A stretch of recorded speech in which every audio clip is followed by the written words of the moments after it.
আসসালামু আলাইকুম। আজ ১৩ জানুয়ারি ২০২৫ সোমবার। শুরু করছি চেঞ্জ টিভি প্রতিদিনের গল্প অনুষ্ঠান।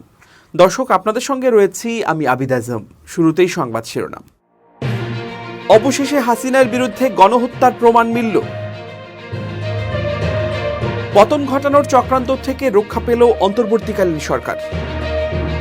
ফের ভারতের মণিপুরে অস্থিরতা, পুড়িয়ে দিল সেনাবাহিনীর ঘাঁটি। এবার বিস্তারিত। বহু কাঠখড় পুড়িয়ে অবশেষে জুলাই আগস্টের গণ অভ্যুত্থানে হত্যাকাণ্ডের ঘটনায় ক্ষমতাচ্যুত সাবেক প্রধানমন্ত্রী শেখ হাসিনা সহ জড়িতদের গুরুত্বপূর্ণ কল রেকর্ড পাওয়া গেছে বলে আন্তর্জাতিক অপরাধ ট্রাইব্যুনালকে জানিয়েছে প্রসিকিউশন। একই সাথে গুমের ঘটনার তথ্য প্রমাণও মিলেছে বলে জানানো হয়েছে। প্রসিকিউশনের এক আবেদনের প্রেক্ষিতে শেখ হাসিনা সহ জড়িতদের গুরুত্বপূর্ণ কল রেকর্ডের সত্যতা যাচাইয়ের জন্য ফরেনসিক পরীক্ষার অনুমতি দিয়েছে আন্তর্জাতিক অপরাধ ট্রাইব্যুনাল। পরে এক সংবাদ সম্মেলনে প্রসিকিউটর ABM সুলতান মাহমুদ বলেন, শেখ হাসিনা সহ অন্যান্য যাদের অডিও রেকর্ডগুলো ফাঁস হয়েছে সেগুলোর সত্যতা প্রমাণ করার জন্য আমরা ট্রাইব্যুনালের অনুমতি চেয়েছিলাম। CID সহ সবার প্রতি নির্দেশ দেয়া হয়েছে। বাংলাদেশের ট্রাইব্যুনাল ছাড়াও অন্যান্য আন্তর্জাতিক আদালতেও যাতে এসব তথ্য প্রমাণ গ্রহণযোগ্য হয় সেজন্য চেষ্টা করা হচ্ছে বলে জানায় প্রসিকিউশন। বড় বিপদ থেকে বেঁচে গেল অন্তর্বর্তীকালীন সরকার। হাইকোর্টের মাধ্যমে সরকারকে অবৈধ করার একটি চেষ্টা চলছিল কয়েক মাস ধরে। সেই চেষ্টা অবশেষে ভণ্ডুল করল আদালত। সংবিধানের ১০৬ অনুচ্ছেদ অনুযায়ী সুপ্রিম কোর্টের মতামত নিয়ে অন্তর্বর্তী সরকারের শপথ নেয়াকে চ্যালেঞ্জ করে দায়ের করা রিট খারিজ করেছেন হাইকোর্ট। আদালত বলেছেন, বাংলাদেশের জনগণ অন্তর্বর্তী সরকারকে বৈধ বলে মেনে নিয়েছে, কাজেই এ নিয়ে বিতর্ক থাকতে পারে না। সোমবার বিচারপতি ফাতেমা নজিব ও বিচারপতি শিকদার মোহাম্মদ মাহমুদুর রাজির হাইকোর্ট বেঞ্চ রিট খারিজ করে এ পর্যবেক্ষণ দেন। আদালতে রিটের পক্ষে শুনানি করেন জ্যেষ্ঠ আইনজীবী অ্যাডভোকেট মহসিন রশিদ। এর আগে সংবিধানের ১০৬ অনুচ্ছেদ অনুযায়ী সুপ্রিম কোর্টের মতামত নিয়ে অন্তর্বর্তী সরকারের শপথ নেয়া চ্যালেঞ্জ করে রিট করেন আইনজীবী মহসিন রশিদ। উল্লেখ্য, গত ৮ আগস্ট নোবেল বিজয়ী ডক্টর মোহাম্মদ ইউনূসের নেতৃত্বে অন্তর্বর্তী সরকার গঠনের আগে সুপ্রিম কোর্টের আপিল বিভাগের মতামত চাওয়া হয়। সেদিন তৎকালীন প্রধান বিচারপতি ওবায়দুল হাসান সহ আপিল বিভাগের ৭ জন বিচারপতি অন্তর্বর্তী সরকার গঠনের পক্ষে মতামত দিয়ে স্পেশাল রেফারেন্স দেন। এলডিপির চেয়ারম্যান কর্নেল অবসরপ্রাপ্ত অলি আহমদ বীর বিক্রম বলেছেন, আমরা আপাতত বিএনপির সঙ্গে আছি। বিএনপিকে বলবো সমমনা দলগুলোকে ডেকে একটা সমন্বিত কর্মসূচি দেন। অন্তর্বর্তী সরকারকে সময় দিয়ে বলেন, এই সময়ের মধ্যে আপনারা কাজ সম্পন্ন না করলে আপনাদের বিরুদ্ধে রাজপথে নামব। সোমবার মগবাজারে সমসাময়িক বিষয় নিয়ে সংবাদ সম্মেলনে একথা বলেন তিনি। সাম্প্রতিক সময়ে বিএনপি জামায়াতের নেতাদের রেষারেষি নিয়ে সাংবাদিকদের প্রশ্নে কর্নেল অলি বলেন, এটা দুঃখজনক। জাতীয় রাজনীতি করলে সব কথার উত্তর প্রকাশ্যে দিতে হয় না। নতুন রাজনৈতিক দল নিয়ে তিনি বলেন, রাষ্ট্রীয় পৃষ্ঠপোষকতায় নতুন রাজনৈতিক দল গঠনের চেষ্টা চলছে। নতুন দল আসুক, কিন্তু রাষ্ট্রীয় পৃষ্ঠপোষকতা নয়। ভারতের সঙ্গে দেশবিরোধী সব চুক্তি স্থগিতের দাবি জানিয়ে তিনি বলেন, কারো তদারকিতে বাংলাদেশ চলবে না। জনগণকে অসহায় অবস্থায় রেখে যেতে চাই না। কোনো দল বা মন্ত্রীর সেবাদাস হয়ে কাজ করব না। ভারতের উদ্দেশ্যে এলডিপি চেয়ারম্যান বলেন, আমাদের সঙ্গে ফাইজলামো করে কোনো লাভ হবে না। ভারত থেকে গরু, মুরগি, ডিম, পেঁয়াজ আনার দরকার নাই। নিজের উপর বিশ্বাস রাখি, আল্লাহর উপর আস্থা রাখি। আর্মিকে আরও সতর্ক অবস্থানে যেতে হবে যাতে অবৈধ অনুপ্রবেশ না ঘটে, একথা উল্লেখ করেন তিনি। ফ্যাসিস্ট শেখ হাসিনার যোগসাজশে বাংলাদেশের সীমান্তের ১৬০টি জায়গায় ভারত কাঁটাতারের বেড়া দিয়েছে বলে অভিযোগ করে রুহুল কবির রিজভী বলেছেন, তিনি ভারতের সেবাদাস হয়ে কাজ করছেন। আজ সোমবার সকালে এক দোয়া মাহফিলে সীমান্তে ভারতীয়দের অপকর্মের কথা তুলে ধরে তিনি এই অভিযোগ করেন। রিজভী বলেন, শেখ হাসিনা ২০১০ সাল থেকে ২০২৩ সাল পর্যন্ত যেভাবে ভারতকে সুবিধা দিয়েছে, সেই সুবিধার কারণে অসম যে কাজগুলো করেছে সেটা দুটি স্বাধীন দেশের মধ্যে আলাপ আলোচনার ভিত্তিতে করা যায়, কিন্তু সেটা না করে জোর করে কাঁটাতারের বেড়া লাগিয়েছে। আপনাদের বলে রাখি, ১৬০টি জায়গায় শুধুমাত্র শেখ হাসিনার সুবিধা দেওয়ার কারণে ভারত কাঁটাতারের বেড়া দিয়েছে। রাজধানীর নয়াপল্টনে বিএনপির কেন্দ্রীয় কার্যালয়ে জাতীয়তাবাদী রিকশা, ভ্যান, অটোরিকশা চালক শ্রমিক দলের উদ্যোগে বিএনপির চেয়ারপারসন বেগম খালেদা জিয়ার আশু রোগমুক্তি কামনায় এই দোয়া মাহফিল অনুষ্ঠিত হয়। 5 আগস্ট ছাত্র জনতার বিপ্লবে রিকশা, ভ্যান, অটোরিকশার চালকদের ভূমিকা ও আত্মত্যাগ এবং আহত হওয়ার বীরত্বের কথাও স্মরণ করেন এবং দলের ভারপ্রাপ্ত চেয়ারম্যান তারেক রহমানের তাদের পাশে থাকার অঙ্গীকারের কথাও পুনর্ব্যক্ত করেন রুহুল কবির রিজভী। জামায়াতে ইসলামের কেন্দ্রীয় সহকারী সেক্রেটারি জেনারেল মাওলানা রফিকুল ইসলাম খান বলেছেন, বাংলাদেশের মানুষ এখন সৎ, যোগ্য ও দক্ষ নেতৃত্বের অপেক্ষায় আছে। গণমানুষের আকাঙ্ক্ষা পূরণের জন্য জামায়াত শিবিরকে আবারও ঐতিহাসিক ভূমিকা পালন করতে হবে। বাংলাদেশ জাতীয়তাবাদী দল বিএনপি এবং বাংলাদেশ জামায়াতে ইসলামের মধ্যে কোনো ধরনের দূরত্ব নেই, বরং সুসম্পর্ক রয়েছে। আগামী দিনের রাজনীতি হবে ইতিবাচক এবং সকল রাজনৈতিক দলেই ইতিবাচক মনোভাব থাকবে, এটাই আমরা আশা করি।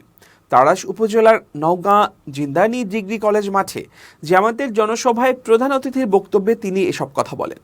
রফিকুল ইসলাম খান বলেন, যে ফ্যাসিবাদী শক্তি জামায়াত শিবিরকে নিষিদ্ধ করেছিল, আজ তারাই জনগণের কাছে নিষিদ্ধ হয়ে গেছে। জামায়াত শিবির সব বাধা অতিক্রম করে তার লক্ষ্যে এগিয়ে যাচ্ছে। যতই উঁকি ঝুঁকি মারুক, পালিয়ে যাওয়া ফ্যাসিবাদ আর কখনোই দেশে ফিরতে পারবে না। জামায়াত নেতা বলেন, আগামী দিনে এই জাতিকে সৎ, দক্ষ, চাঁদাবাজ মুক্ত নেতৃত্ব উপহার দিতে আপনাদের সামনে এগিয়ে আসতে হবে। আল্লাহ তাআলা ও জনগণ জামায়াতকে ক্ষমতা দিলে আমরা রাজা না হয়ে জনগণের সেবক হব ইনশাআল্লাহ। এই জমিনে ইসলাম বিজয়ের পতাকা না উড়ানো পর্যন্ত যে কোনো ত্যাগ ও কোরবানি দিতে জামায়াত শিবিরের প্রতিটি নেতাকর্মী সবসময় প্রস্তুত আছে এবং ভবিষ্যতেও থাকবে ইনশাআল্লাহ। জনপ্রিয় ইসলামী স্কলার ডক্টর মিজানুর রহমান আজহারি 2020 সালে দেশ ছাড়ার 5 বছর পর মাহফিলের মঞ্চে ফিরেছেন। গত 27 ডিসেম্বর কক্সবাজারের পেকুয়ায় বৃহত্তর সাবেক গুলদি তাফসিরুল কোরআন মাহফিলের অংশগ্রহণের মাধ্যমে দেশের মাহফিলের মঞ্চে দেখা যায় তাকে। এরপর তিনি যশোরে মাহফিল করেন, সেখানে রেকর্ড সংখ্যক মানুষের উপস্থিতি লক্ষ্য করা যায়। সবশেষ গত শনিবার রাতে সিলেট মহানগরীর এমসি কলেজ মাঠে আঞ্জুমানে খেদমতে কোরআনের উদ্যোগে 3 দিনব্যাপী 36তম তাফসিরুল কোরআন মাহফিলের শেষ দিনে অংশ নিয়েছিলেন দেশের জনপ্রিয় এই ইসলামিক স্কলার। সেখানে শ্রোতাদের কথাবার্তা ও বিশৃঙ্খল আচরণ বন্ধ না হওয়ায় শিডিউল অনুযায়ী 2 ঘন্টার বক্তব্য না রেখে 1 ঘন্টা 25 মিনিট শেষ করে মোনাজাত ধরেন তিনি।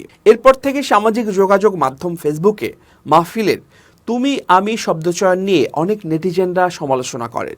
এ নিয়ে তিনি সোমবার সকালে তার ভেরিফাইড ফেসবুকে একটি পোস্ট করেছেন। পোস্টে মিজানুর রহমান আজহারি বলেছেন, আমি মাহফিলগুলোতে সাধারণত শ্রোতাদের আপনি বলে সম্বোধন করি, মাঝে মাঝে কিশোর ও তরুণ শ্রোতাদের তুমি বলে অ্যাড্রেস করি, কখনো ঢালাওভাবে তুমি সম্বোধন করি না। তিনি বলেন, একটা সময় ছিল যখন মাহফিলগুলোতে বেশিরভাগ শ্রোতা ছিলেন বয়স্করা, 50 কিংবা 60 মুরব্বীরা। আলহামদুলিল্লাহ, সময় বদলে গেছে। এখন মাঠে জেন জেডদের আমরা শ্রোতা হিসাবে পাচ্ছি। তরুণ প্রজন্মের এই ছেলেগুলো আপনির চেয়ে তুমি বললেই বেশি উৎফুল্ল হয়, আর তুমি বলে আমিও সহজেই তাদের সঙ্গে কানেক্ট করতে পারি। এই স্কলার বলেন, মূলত ওদেরকে বেশি আপন করে নিতেই স্নেহভরে এই তুমি সম্বোধন। আপনি তুমির মিশেলে চলুক না আমাদের এই ভাবের আদান প্রদান। লন্ডন ক্লিনিকে চিকিৎসাধীন সাবেক প্রধানমন্ত্রী ও বিএনপি চেয়ারপারসন বেগম খালেদা জিয়ার শারীরিক অবস্থা দ্রুতই উন্নতি হচ্ছে। তিনি এখন নিজ থেকে সামান্য হাঁটতেও পারছেন। খালেদা জিয়ার উপদেষ্টা ও তার সফরসঙ্গী এনামুল হক চৌধুরী এ তথ্য নিশ্চিত করেছেন। তিনি বলেন, খালেদা জিয়ার শারীরিক অবস্থা আগের চেয়েও ভালো। তিনি আজ একা একা হাঁটতেও পেরেছেন। এনামুল হক চৌধুরী বলেন, হাসপাতালে থেকেও খালেদা জিয়া দেশের খোঁজ খবর নিয়েছেন। জানতে চেয়েছেন বর্তমান অবস্থা কি। বিএনপির স্থায়ী কমিটির সদস্য ও খালেদা জিয়ার ব্যক্তিগত চিকিৎসক ডাক্তার AZM জাহিদ হোসেন বলেন, আলহামদুলিল্লাহ, ম্যাডাম যথেষ্ট ভালো আছেন। সোমবার অধ্যাপক জন প্যাট্রিক কেনেডি তাকে দেখে গেছেন। এই বিশেষজ্ঞ চিকিৎসকের অধীনেই তার চিকিৎসা চলছে। তিনি আরও বলেন, খালেদা জিয়াকে সোমবারও ফিজিওথেরাপিও দেয়া হয়েছে। বলতে পারি তার স্বাস্থ্যের উন্নতি হচ্ছে। এদিকে অন্যান্য দিনের মতো রোববারও বিএনপির ভারপ্রাপ্ত চেয়ারম্যান তারেক রহমান ও তার সহধর্মিণী জোবাইদা রহমান খালেদা জিয়াকে দেখতে হাসপাতালে আসেন। বাংলাদেশ সময় বুধবার বিকালে লন্ডনের হিথ্রো আন্তর্জাতিক বিমানবন্দরে পৌঁছান খালেদা জিয়া। এ সময় তাকে স্বাগত জানাতে তার বড় ছেলে বিএনপির ভারপ্রাপ্ত চেয়ারম্যান তারেক রহমান ও পুত্রবধূ জোবাইদা রহমান বিমানবন্দরে উপস্থিত হন। এরপর যখন হুইল চেয়ারে করে মা খালেদা জিয়া ছেলের কাছে যান, তখন সঙ্গে সঙ্গে তাকে জড়িয়ে ধরে স্বাগত জানান তারেক রহমান। মুহূর্তেই সেখানে এক আবেগঘন পরিবেশ সৃষ্টি হয়। গাজীপুরের কালিয়াকৈর উপজেলার চন্দ্রা ট্রিমোড় এলাকার বশিরউদ্দিন নামের এক শিক্ষককে মারধরের ঘটনায় জেলা যুবদলের যুগ্ম আহ্বায়ক রাশেদুল ইসলাম ওরফে রনিকে প্রাথমিক সদস্য পদসহ দল থেকে বহিষ্কার করা হয়েছে। রোববার দিবাগত রাতে তাকে বহিষ্কার আদেশের চিঠি দিয়েছেন যুবদলের কেন্দ্রীয় নির্বাহী কমিটির সহ দপ্তর সম্পাদক মিনহাজুল ইসলাম ভূঁইয়া। তবে একই ধরনের অপরাধ করেও বহাল রয়েছেন উপজেলা ছাত্রদলের যুগ্ম আহ্বায়ক রিপন আহমেদ ও যুবদল কর্মী রাকিব হাসান। পুলিশ ও বিদ্যালয়ের শিক্ষকরা জানান, গতকাল রোববার উপজেলার চন্দ্রা ট্রিমোড় এলাকায় বঙ্গবন্ধু সরকারি উচ্চ বিদ্যালয়ের অফিস কক্ষে বশিরউদ্দিন ও প্রধান শিক্ষক আনন্দ কুমার কথা বলছিলেন। এ সময় জেলা যুবদলের যুগ্ম আহ্বায়ক রাশিদুল ইসলাম রনির নেতৃত্বে উপজেলা যুবদলের যুগ্ম আহ্বায়ক রিপন আহমেদ, যুবদল কর্মী রাকিব হাসান ও তাজিদ মিয়া লাঠি সেটা নিয়ে বিদ্যালয়ের অফিস কক্ষে প্রবেশ করেন। পরে সহকারী শিক্ষক বশিরউদ্দিনকে জোরপূর্বক ধরে বিদ্যালয়ের প্রধান ফটকে নিয়ে এলোপাতাড়ি মারধর করা হয়। এ সময় বিদ্যালয়ের প্রাক্তন শিক্ষার্থী রিজভি আহমেদ সজীব ওই শিক্ষককে রক্ষা করতে গেলে তাকেও পিটিয়ে রক্তাক্ত জখম করা হয়। পরে বিদ্যালয়ের দপ্তরি সহ আশপাশের লোকজন তাদের উদ্ধার করে উপজেলা স্বাস্থ্য কমপ্লেক্সে ভর্তি করেন। ঘটনার খবর পেয়ে কালিয়াকৈর থানা পুলিশ ঘটনাস্থল পরিদর্শন করেছেন। এই ঘটনায় গতকাল রাতেই শিক্ষক বশিরউদ্দিনের স্ত্রী সিফাতি মনোয়ার বাদী হয়ে কালিয়াকৈর থানায় একটি মামলা দায়ের করেছেন। মামলায় 6 জনের নাম উল্লেখ করে অজ্ঞাত 7-8 জনকে আসামি করা হয়েছে। অপরদিকে স্কুল শিক্ষক সহ 2 জনকে পিটিয়ে জখম করার বিষয়টি রোববার সকাল থেকে বিভিন্ন সংবাদ মাধ্যমে প্রচারিত হলে রাতেই জেলা যুবদলের যুগ্ম আহ্বায়ক রাশেদুল ইসলামকে দল থেকে বহিষ্কার করা হয়। যুবদলের কেন্দ্রীয় নির্বাহী কমিটির সহ দপ্তর সম্পাদক মিনহাজুল ইসলাম ভূঁইয়া স্বাক্ষরিত এক পত্রে লেখা হয়েছে, দলীয় শৃঙ্খলা পরিপন্থী কর্মকাণ্ডে জড়িত থাকার সুস্পষ্ট অভিযোগে গাজীপুর জেলা যুবদলের যুগ্ম আহ্বায়ক রাশেদুল ইসলাম রনিকে প্রাথমিক সদস্য পদসহ দল থেকে বহিষ্কার করা হয়েছে। বহিষ্কৃত নেতৃবৃন্দের কোনো ধরনের অপকর্মের দায়-দায়িত্ব দল নেবে না। যুবদলের সকল পর্যায়ের নেতাকর্মীদের তাদের সঙ্গে সাংগঠনিক সম্পর্ক না রাখার নির্দেশনা প্রদান করা হয়েছে। জেলা যুবদলের আহ্বায়ক আতাউর রহমান বলেন, তাৎক্ষণিকভাবে দলের সিদ্ধান্তে রাশেদুলকে বহিষ্কার করা হয়েছে। অন্যদের বিরুদ্ধেও গঠনতন্ত্র অনুযায়ী ব্যবস্থা গ্রহণ করা হবে। এবার খুব জরুরি 1 মিনিট জানাচ্ছেন ইউনেস্কো ক্লাব পুরস্কার বিজয়ী সাংবাদিক আমিরুল মোমিনিন মানিক। খুব জরুরি 1 মিনিটে প্রত্যেককে আমন্ত্রণ। প্রিয় বন্ধুরা, জীবনের 2টি গুরুত্বপূর্ণ বিষয় হচ্ছে, প্রথমত নিজের আত্মসম্মান ধরে রাখুন, দ্বিতীয়ত নিজেকে ছোট ভাবুন। প্রিয় বন্ধুরা, অনেক সময় আমরা নিজেকে নিজের অবস্থানে এমনভাবে দাঁড় করাই যে মানসিকভাবে জটিলতার মধ্যে পড়ে যাই। কিন্তু আপনি যদি মনে করেন যে না, আমি একজন সাধারণ মানুষ, স্বাভাবিক কাজকর্ম পরিচালনা করতে আমার কোনো সমস্যা নেই, তাহলে এই জটিলতার মধ্যে পড়বেন না। যখনই আপনি নিজেকে মনে করবেন অনেক কিছু, বড় হয়ে গেছেন, বিশাল ব্যক্তিত্ব, তখন নানা কিছু করতে গিয়ে আপনার মধ্যে একটা দ্বিধার পর্দা তৈরি হবে। সুতরাং আসুন নিজেকে আমরা ছোট ভেবে জীবনকে স্বাভাবিক রাখি। দ্বিতীয় বিষয় হচ্ছে আত্মসম্মান বজায় রাখা। হ্যাঁ, এই পৃথিবীর অনেক কাজ আছে যেগুলোতে আপনার আত্মসম্মান ক্ষুণ্ণ হতে পারে। যেমন কাউকে অনুরোধের নামে বিরক্ত করা, বারবার ধর্ণা দেয়া, এতে আত্মসম্মান ক্ষুণ্ণ হতে পারে। এতে আপনি হয়তো ভাবতে পারেন যে আপনার কাজটি হয়ে যাবে বারবার অনুরোধের কারণে, কিন্তু না। আপনি যদি আপনার আত্মসম্মানকে বজায় রেখে আপনি আপনার বক্তব্য উপস্থাপন করেন, তাহলে ওই বারবার অনুরোধের চেয়ে বরং এটা অত্যন্ত গুরুত্বপূর্ণ, দামি এবং কার্যকর হতে পারে। সবাই ভালো থাকবেন, শুভেচ্ছা নিরন্তর। এবার দেশের বাইরের প্রসঙ্গ। ভারতের মণিপুরে ফের নিশানায় আসাম রাইফেলস। শনিবার যে রাজ্যের কামজং জেলায় আসাম রাইফেলসের একটি অস্থায়ী ঘাঁটিতে ভাঙচুরের পর আগুন লাগিয়ে দিলেও উত্তেজিত জনতা। ওই কেন্দ্রীয় বাহিনীর বিরুদ্ধে হেনস্থার অভিযোগ এনেছেন স্থানীয়দের একাংশ। স্থানীয় সূত্রে জানা গেছে, শনিবার হংবেং এলাকার নাগা জনগোষ্ঠী অধ্যুষিত এলাকায় বাড়ি তৈরির জন্য কাঠ কেটে নিয়ে যাচ্ছিলেন কয়েকজন। অভিযোগ, কাঠবোঝাই গাড়িটি আটকে দেন রাইফেলসের জওয়ানরা। তারপর থেকেই শুরু হয় অসন্তোষ। অন্যদিকে অশান্তির আশঙ্কায় মণিপুরের কাংপো কপি জেলার গেলজং মহকুমার একাংশে শনিবার থেকে কারফিউ জারি করা হয়েছে। জেলা প্রশাসনের তরফে জানানো হয়েছে, পরবর্তী নির্দেশ না আসা পর্যন্ত কারফিউ বলবৎ থাকবে। তবে কোন ঘটনার প্রেক্ষিতে কারফিউ জারির সিদ্ধান্ত তা অবশ্য খোলাসা করা হয়নি। কেবল বলা হয়েছে জীবন এবং সম্পত্তির নিরাপত্তার জন্যই এই সিদ্ধান্ত। চলতি বছরের একদম গোড়ায় কাংপোকাপি জেলায় পুলিশের এক ডেপুটি কমিশনারের দফতরে হামলা চালানোর অভিযোগ ওঠে কুফি গোষ্ঠীর বিরুদ্ধে।